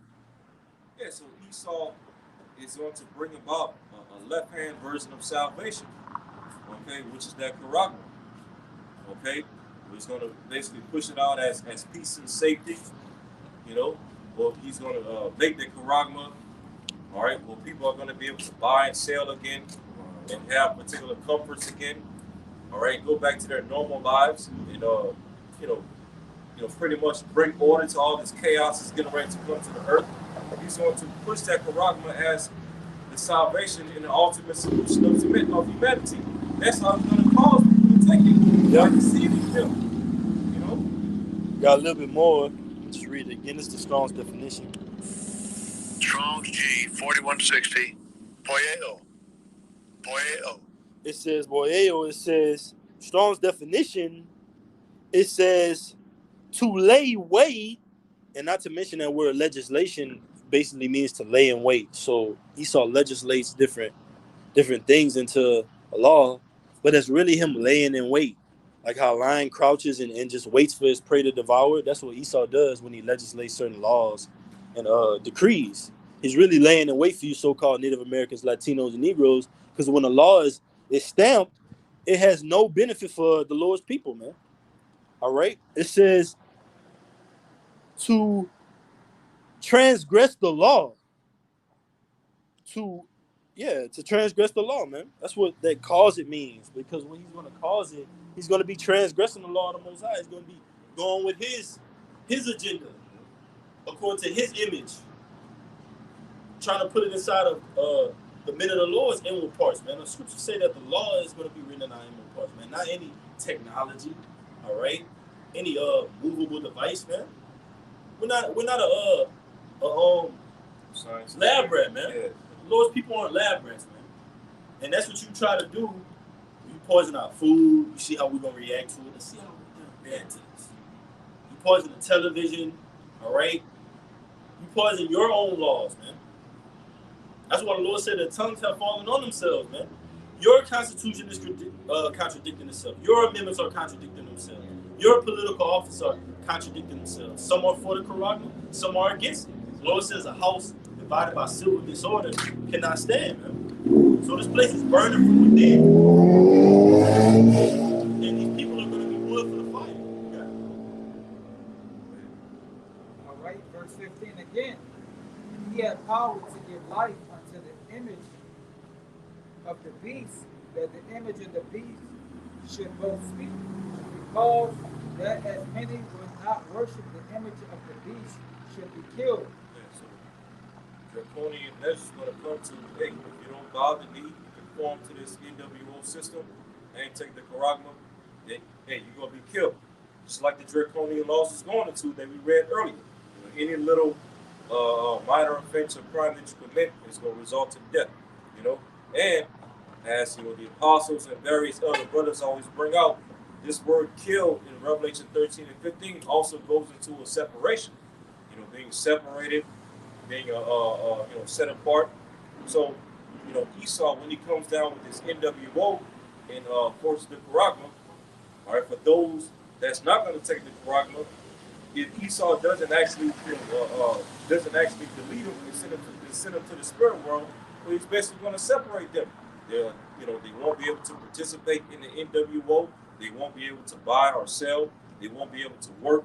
They won't be able to have access to money and resources and essential goods. Okay, that's separation. Go ahead. All right, this is 2nd Ezra chapter 16, verse 40. O my people, hear my word. Make ye ready to the battle, and in those evils, which by way of his laws, even as, it says, be even as pilgrims upon the earth. So when Esau comes down with like the brother said, with his draconian laws, his evil laws, his wicked laws, all right, we're going to have to be as pilgrims, man. Meaning that we're going to have to be off the grid, man. All right, we're going to have to live and go back into the wilderness, man. We're going to have to go into the wilderness, all right, to survive, all right. And your average day American, man, they can't even survive in the wilderness, man, all right. So you're going to have certain of these people that aren't probably going to not take the karate. They're going to, you have these preppers and different things like that, but, a lot of other people, they're going to flee into the wilderness, but the scriptures talk about how they're going to perish of famine, and some are going to perish by the sword in the city, man. All right? So, yeah, man, a lot of stuff is going to be happening, man, in the midst of this. All right? Habakkuk 2 and 5. Yea, also because, start at 4. Behold, a soul which is lifted up is not upright in him, but the just shall live by his faith. Right, the just shall live by his faith, because when that separation comes, with the milk of the Lord, that's not going to bother me. We're going to be separated. We're literally going to have to lean on faith of Yahweh Shemashai, which is exactly where we want to be at anyway.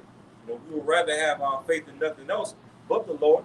So hey, when Esau is going to separate us from the society, all right, that's when we're strictly going to be in the hands of Yahweh Shemashai, and the Lord is going to provide provision for us, food and water and raiment and all these things. But you got it, huh? It says, verse 4 again, behold, his soul which is lifted up is not upright in him, but the just shall live by his faith. Habakkuk 2 and 5. Yea, also because he transgressed by wine, he is a proud man. Patriots, those patricians, all right, they were proud, man. They wanted world dominance at that time. They're showing you that he was trying to fulfill the NWO back in the ancient Roman Empire, man. All right, let's consult together to keep them away from being a nation. And see how we can make them our slaves. How we can take their land from them, call it our lands, and make them work on it, and pay them for it. Habakkuk, and pay them nothing for it, man. Come on, man, you so-called Native Americans on those reservations, man. That's crumbs, man. That's not even crumbs, man. You shouldn't even want that. You should want your nationality, man. You should want the name of the Lord, man. Not some token that Esau just says, okay, you put a corner in your thumb and just flicks and this is it. You accepting that, man? A casino. Yeah, man. Free college. Feel a whole lot better now. Habakkuk 2 and 5. Yea, also because he transgressed by wine, he is a proud man, neither keepeth at home, who enlargeth his desire as hell, and is as death, and cannot be satisfied, but gather unto him all nations, and heap it unto him all people. That's why the Lord tells you in the book of Job, it says, the Lord is going to rain upon him while he's eating. This man ain't never going to be satisfied, man. If the Lord would intervene, you think he would stop at the NWO? All right? This man's wicked devices will continue on, man. And we're looking at one of the greatest transgression that we're ever going to hear about, man. Revelation 13 and 16, man. It's gonna be brought to you live and pay-per-view any moment now, man. Any moment now, man. Because that charagma that the brother just showed to the screen, that's basically what the serpent's doctrine ultimately leads up to. Because we know that old serpent is in power back again. That old serpent called the devil and Satan. Yes. That's going to deceive the world. Well, this is ultimately what the fruit of the serpent is leading up to. Because what did the serpent say to Eve? That if he takes on his left hand knowledge, it will make her what? It will make her a god, knowing good and evil. Well, this is what Esau is going to push throughout the world to deceive people into thinking that this is going to make them like a god. But it's really, this is just a tool for the enslavement of people, the digital enslavement of people. Digital all. Yep. Yeah, digital all. Yep. And these people are going to be taking it. Man, you think you saw the latest Jordan release get dropped? Man, you talking about you can't buy and sell with Jordans, right? But guess what? This charagma is going to be used as a form of buying or selling. You're not going to, like the brother said, it's going to be so hard. You get caught after curfew and see what happens. You're going to get eliminated out of this Hunger Games. All right? It's going to be all out purge. It's going to be a way of life, man. Guess what? These people are waiting to do these things, man. You got these people riding on bikes so unruly, they don't care about nothing, man. They waiting to ravage this place, man. And just imagine if this is on the line, their way of life, their livelihood in this world. All right? Can I get some more? That's what Jake gonna be asking, man. How many can I get? You said what? I can't go into the store without it? I can't get my money on my bank without it? I can't feed little Sasha without it? You got babies wailing, crying in the background. All right? Women on their cycles. All right? What's gonna happen in that day? It's gonna be all out madness, all out pandemonium in this place, man. Yeah. Verse 16. This is Revelation chapter 13 and 16. And he calls all, both small and great, rich and poor, free and bond, to receive a stamp in their right hand or in their foreheads. We went over how he's going to cause people to take that charagma. Okay, food shortages, water shortages, gas shortages, a shortage of medicine, okay, a shortage of resources, perplexity basically. He's going to use these different famines and complexity to put people in a situation to where they have no choice but to take that charagma in order to have resources and whatnot. And that's going to be the ultimate deception. Okay, go ahead. It says, verse 17, that no man might buy or sell, save he that have the charagma, or the name of the beast, or the number of his name. Right, and basically, when you take that charagma, you are also receiving the name of the beast and the number of his name. Because you got like certain camps, they try to make this verse seem like there's a difference between the charagma and the name and the number. No, when you take that charagma, it's ultimately a package deal. When you take the charagma, you're also taking on the name of the beast and the number of his name, the 666, which is tied to the barcode, known as a UPC, a Universal Product Code. So basically, when you take that charagma, you're allowing Esau to make you his product. Yeah. You see? Now, real quick, when y'all brothers can look up that word buy. I was looking it up before I came together. I got one back to you while they get it. Revelation 16 and 1. And I heard a great voice out of the temple saying to the seven angels, go your ways and pour out the vials of the wrath of the Most High upon the earth. And the first went and poured out his vial upon the earth, and there fell a noisome and grievous sword upon the men which had the mark of the charagma, Salakia. All right? And there fell a noisome and grievous sword upon the men which had the charagma, and upon them which worshipped his image. Right. And you taking the charagma is going to be ultimately you worshiping the image of this beast system. So as I just read, there's going to be a grievous sword for those that's going to bow the knee to the system and take the charagma, which shows you that the charagma has to be something physical. Okay, if it's spiritual, then how in the hell could you receive a grievous sword from something that's spiritual? These camps saying that the MOTB is a philosophy or an embargo and all these different things. Well, how are you going to receive a grievous sword from those bugged out things? Okay, the Quran clearly has to be something physical. Okay, Which word do you want to know? by. By? I have it right here. Okay. All right. This is the word by in the blue letter. G59. Agarazzo. Agarazzo. Agarazo. All right. And it says to be in the marketplace, to attend it, to do business there, buy or sell. All right. Let's That was it. Strong's definition. Probably to go to the market. It says to purchase, especially to redeem, buy, redeem. Right. So basically, you won't be able to buy, okay, or sell unless you have that Karaka. And as the brother was going into, that word buy, it goes into, being in the markets, okay, which is likened into what? These supermarkets, your Walmarts, your Costco's, your Publix, Super One, Rouse's, uh, Boosie's, which is another famous franchise in this country, supermarket franchise. Okay, these different and even well, pretty much when that NWO comes, a lot of these small businesses and whatnot, these small restaurants, that's all gonna be shut down, just like it was back in 2020. So pretty much all you're gonna have is these bigger and these more popular supermarkets and places, because those are places that are highly rooted in East, by the elites of East Edom. Can I say this? Go ahead. Because basically, yeah, like what the brother was saying, a part of that pandemic was to really knock out a lot of you small businesses, man. Middle class. Yeah, that's right. Because ultimately, they want everybody to what?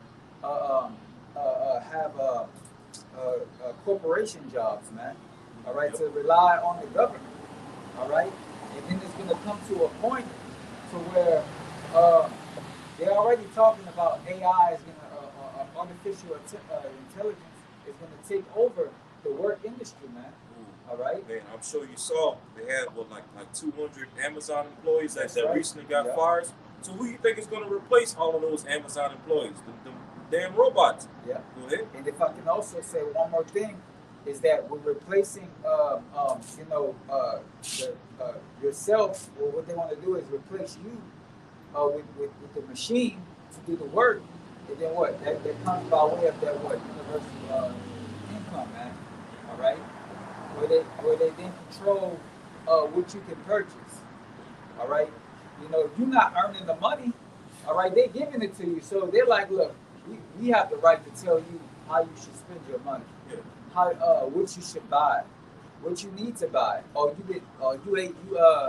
You already ate too much of this food. We're gonna cancel it out anytime you go to the store to try to buy it. Yeah. Because really, it's our money. Yeah. Damn it. Right. So we're gonna tell you how to spend our money that we gave you, that you didn't earn. That's right. This is Genesis 47 and 15. And when money failed in the land of Egypt and the land of Canaan, all the Egyptians came unto Joseph and said, give us bread, for why should we die in thy presence? For the money faileth. That's right, man. So the money that you have, the money that you've been storing up for all this time, is gonna fail you, man. All right. The scriptures tell us that riches profit not in the day of the Lord, man. All right. So, this money that they're going to be giving us is really a trap, man, to try to enslave you by your enslave your actions, your words that you speak. All right. You may even get penalized. This is your thoughts. Okay, we're going to decrease your paycheck by this much. They could do anything, man. Or just completely cut off your charagma, man. Like that guy, George Soto, what's his name? That Rockefeller guy. He did a interview with Alex Jones, going into how the elite wants to, basically put a charagma in everybody, man. Everybody have their personal information and all that, man. All right. So that's what they want to do, man. All right. Getting on up. Yeah, I'm gonna just read up real quick. Genesis 47 and 13, and there was no bread in all the land, for the famine was very sore, so that the land of Egypt and all the land of Canaan fainted by reason of the famine. And Joseph gathered up all the money that was found in the land of Egypt and in the land of Canaan for the corn which they bought. And Joseph brought the money into Pharaoh's house. And when money failed in the land of Egypt and in the land of Canaan, all the Egyptians came unto Joseph and said, Give us bread, for why should we die in thy presence? For the money failed. And Joseph said, Give your cattle, and I will give you for your cattle if money fails. And Joseph was telling them basically, hey, this is real money. Cattle is real money. Right? Genesis 47 and 16 NLT. Joseph replied, Since your money is gone, bring me your livestock. I will give you food in exchange for your livestock. See, so that's a sign and a symbol that says the Lord's servants are going to eat in that day when all this place fails, man. When this place comes corroding down, man. We're gonna be laughing at this place, man. Why? Because we're getting closer and closer to not having a want for food ever again, and we ultimately have our spiritual food that's gonna comfort us in that time, man. When all hell breaks loose, because it's surely approaching, man. Like we was going into yesterday, that calm before the storm, man. It may seem like you can get easy access to this. You can go to Walgreens 24 hours, but suddenly the storehouses shall appear empty, man. Like the brother made a good point. The mom and pops, they gonna be through, man. Because guess what mom and pops does? They got vendors from other big agencies, big vendors, that they get their so-called, like you got moms and pops, they try to go vegan now, they try to go plant-based, they like, oh, we're gonna take all the harmful ingredients out. That's gonna be gone in that day, man. All right, this is the only food that's gonna be nourishing us. But that was it, brother. Oh, last verse. And they brought their, Genesis 47 and 17, and they brought their cattle unto Joseph, and Joseph gave them bread in exchange for horses, and for the flocks, and for the cattle of the herds, and for the asses, and he fed them with bread for all their cattle for that year. So Joseph hooked them up, gave them food in exchange for their cattle and their livestock. And like the brother said, that cattle and livestock is true money, true wealth in the earth. Okay, because cattle and livestock, you can literally live off of that. It can help continue your family, your health, your children, all of that stuff. It's something to actually pass down to your children. Okay, land. You can make clothes with animals, different things like that. So it's very beneficial, man. That's real. Like the brother says, real money. That's the scripture says. And in the kingdom, we will go back to that. It speaks to that in Psalms 144, like verse 11 on down. How we're going to have sheep and bullocks and all of that. Now, of course, we know we're going to have actual gold and silver in the kingdom as well.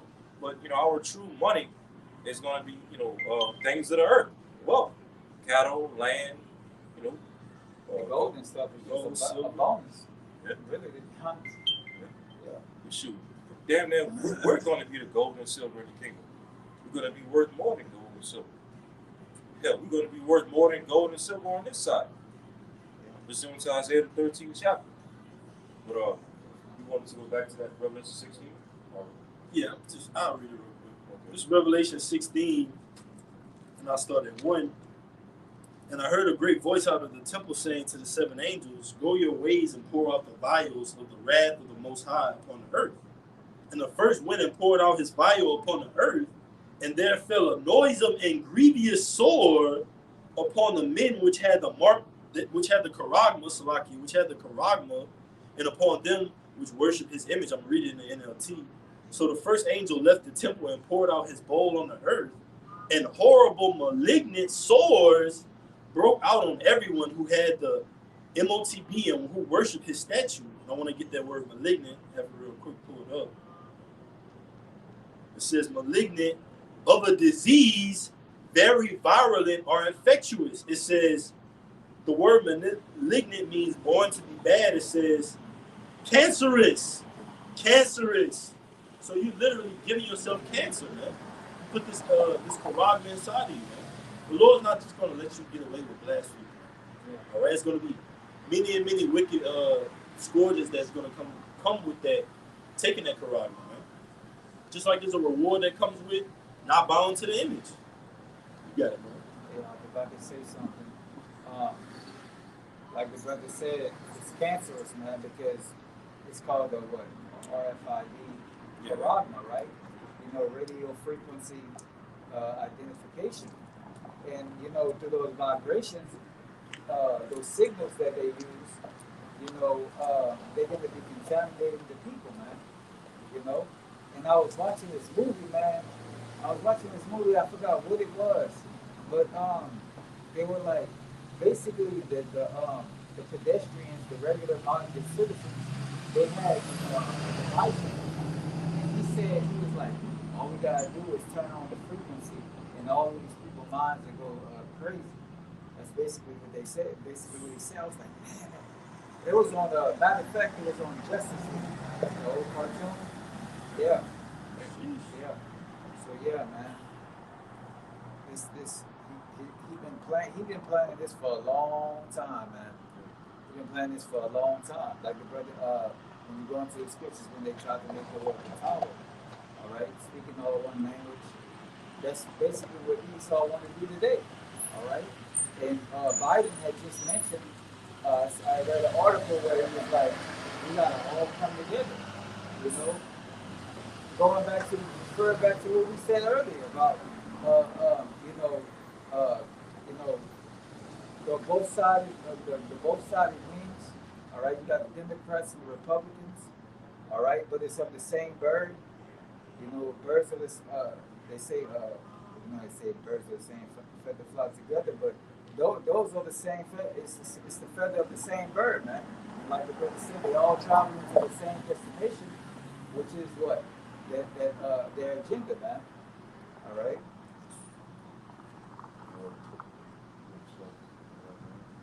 All right. We can do Revelation 15. All right. Because ultimately, as Esau's moving forward with this NWO system and the Paragma and the digital system and all of that, okay, tracking everybody and limiting people's ability to travel and go to different places and whatnot. Ultimately, this is also written as well concerning Esau's system and the elect. Go ahead. All right, this is Revelations 15:1. And I saw another sign in heaven, great and marvelous, 7 angels having the 7 last plagues. From in them is filled up the wrath of Yahweh. And I saw as it were a sea of glass mingled with fire, and them that had gotten the victory over the beast, and over his image, and over his charagma, and over the number of his name, stand on the sea of glass, having the harps of Yahweh. Right. So John the Revelator saw the elect getting the victory over this same beast system and its image and its character. Okay, he basically saw the elect in the chariots. That's what the sea of glass mingled with fire represents. All right, the chariots, the elect, looking down, through the windows of the chariots at the bottom of the chariot, seeing the nuclear destruction of America, Babylon the Great, which is at the spearhead of this beast system, America, NATO, and the EU. So, despite whatever Esau is getting ready to come with, as far as this charagma, the persecution, the martial law, the draconian measures, the great separation, all these different things, okay, the elect are getting ready to receive the victory of all that nonsense, okay? Because Esau, okay, he's able to get the victory over the general population of the people in the earth. He's dumbed down stupid Americans, okay? He's jabbed up Americans, all right? Even the 2/3 of our people, Esau can have them. He can get the victory over them. But the Lord already preordained for Esau to not get the victory over his elect, okay? The 144,000, and then the large multitude, men, women, and children of the nation of Israel follow behind the 144. Esau can't get the victory over us, Lord, will we give that number? Because we were already preordained and predestined, okay, to be justified to get the victory, Now it's just a matter of time before we can actually play it out,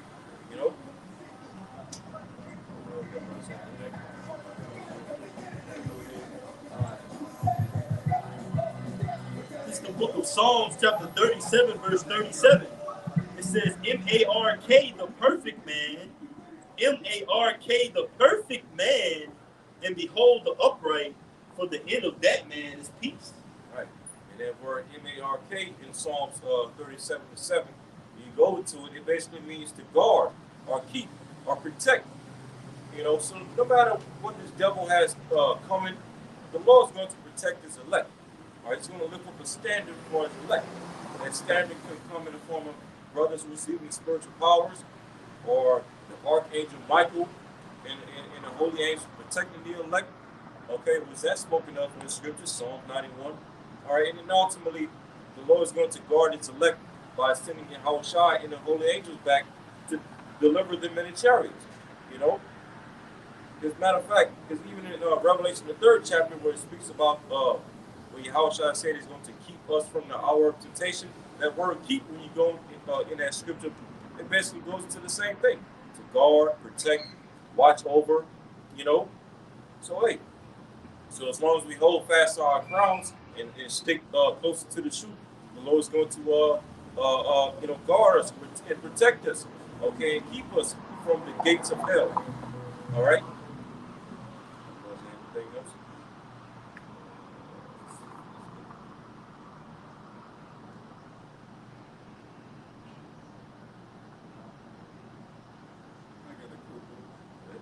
This is Isaiah 1:24. Therefore said the Lord of hosts, the mighty one of Israel, I will ease me of mine adversaries and avenge me of mine enemies, and I will turn my hand upon thee and purely purge away thy dross and take away all thy tin.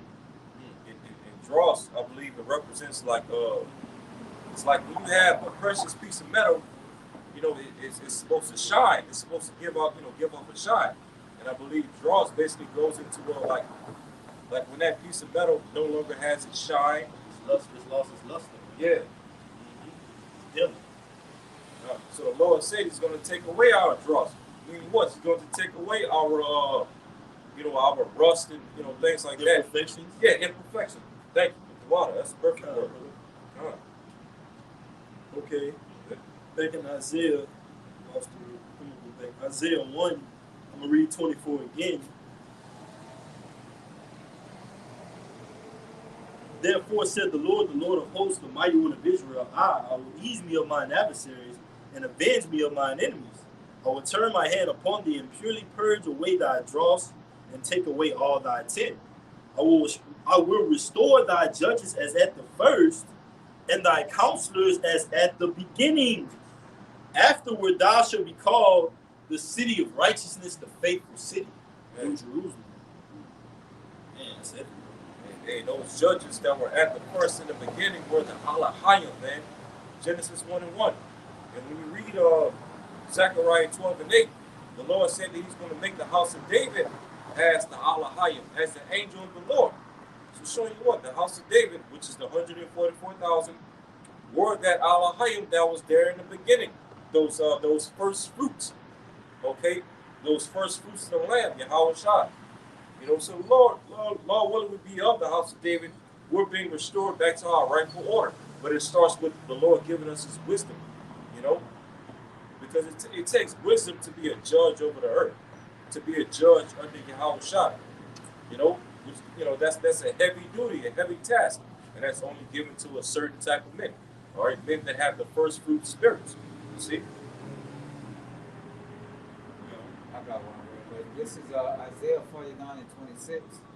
And I will feed them that oppress thee with their own flesh, and they shall be drunken with their own blood as with sweet wine. And all flesh shall be known that I, the Lord, am the Savior and the Redeemer, the mighty one of Jacob. All right, God. So basically, man, the Most High is going to pretty much for Yahushua when he gets back. All right, what he's gonna feed them with their own blood, meaning that he's gonna slay them, man. All right, and what the scripture say, the land cannot be cleansed by him that shed it, man. So that's what the Lord's coming to do, man, and through that, what it says that what it says that I, the Lord, am the Savior and thy Redeemer, the mighty one of Jacob, man. They should know that what the Lord has come to save what Israel, man. All right, first and foremost with the elect, and then you know the rest of the nation, the rest of the you know the 2/3 which are gonna die on this side, man. All right. Thank you, brother. You got that. 1 Corinthians 6:2. Do ye know not that the saints shall judge the world? And if the world should be judged by you, are ye unworthy to judge the smallest matters? Know ye not that we shall judge angels? How much more things that pertain to this life? That's right, man. So, you know, when we get into the kingdom, man, you know, we're making these righteous decisions right now, man. All right, we're weighing the balance through what in scriptures, man. All right, we're looking at the wickedness of the earth and we're saying, is what they're doing according to the scriptures? All right, no, all right, and we're coming out here and we're preaching it, man. So what more whenever we get into the kingdom, man? All right, we what judge angels, which basically means going into giving them orders to do certain things, man. All right. So yeah, man, we're the as it says, we are the messengers of the Most High, man. All right. We're the judges of the earth, man, the judges of the universe, and that's how we're gonna govern the world by way of these words, man. It's gonna be known throughout. All right. What you got there?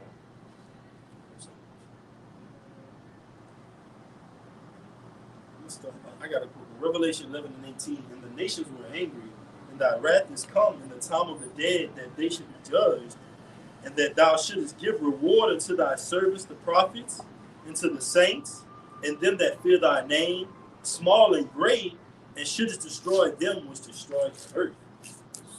Hey, and that pretty much sums up the times that we're living in right now. The Lord's getting ready to bring his wrath. He's getting ready to judge the dead of this world, which the dead representing what? Not talking about people that's actually buried in the ground, but instead it's talking about these spiritually dead people, these brain dead people, these people that don't know what the hell's going on. They're the ones that's going to be jacked up the most when the Lord starts to bring those scourges as a mimic. And as it also went to the Lord at this very same time as well, the Lord's going to be rewarding his prophets. Okay, those that stood stiffly for the name of Yahweh Ba'Shem Shai. Okay, and destroy those that are destroying the planet Earth, which is primarily these Edomites and their rulership, this beast system. Okay. Revelation 11:19. And the temple of the Most High was opened in heaven, and there was seen in this temple the ark of his testament, Yahweh Shai, because we know Yahweh Shai is the ark of the covenant. And there were lightnings and voices and thunderings and an earthquake and great hail. And it goes into that in 2nd Ezra 13th chapter. Sparks, tempests, all right, thunders, lightnings, all right. The Lord shall threaten, who shall not be utterly beaten to power. So you're going to see what power that Yahweh Shai is coming back with, all right, that he was crucified for. You're going to see what was the result of him being that ultimate sacrifice for the nation of Israel. He's going to come back rewarded, and Lord willing, he's going to usher in our reward, man. When Yahweh Shai comes back and cracks those clouds, our reward is ushered in simultaneously. But we have a glimpse of that right now with the scriptures. All right, that's why we preach the good tidings to not give up hope, man. We almost at the end. Would you give up hope if you knew that you just had to push one more centimeter and you were at the end of this thing, man? But you gave up right before the real push came in? And that's what we're coming into right now, the time of Jacob's trouble, man. We haven't seen anything yet, man. We haven't seen heads rolling. You walk outside, your neighbors in an uproar, killing each other. You go to the local Walmart, Super One, and the price of bread is $300. A case of water is $1,000. What's that going to do to this society, man? That's going to weed out the good and the evil. Who's serving the Most High, and who is the Most High ultimately dealing with as well, man? We're going to see that. You got it, Amos. Yeah. Hey, so Lord willing, this camp is edified. We're already facing the east, so we want to give our praise and glory to Yahweh Ba'Shem, Yahweh Shai Ba'Shem Rakadash. double honors to our apostles, our bishops, and our elders of Great Millstone who rule well, as well as Seashore of the flock, and also peace and salutation to the hopefully elect of the nation of Israel, scattered throughout the four corners of the earth. All right, Kwam Yashala, Kwam Yashala, Baba Ba, Baba Ba, Till next time, shalom. Shalom, Akim.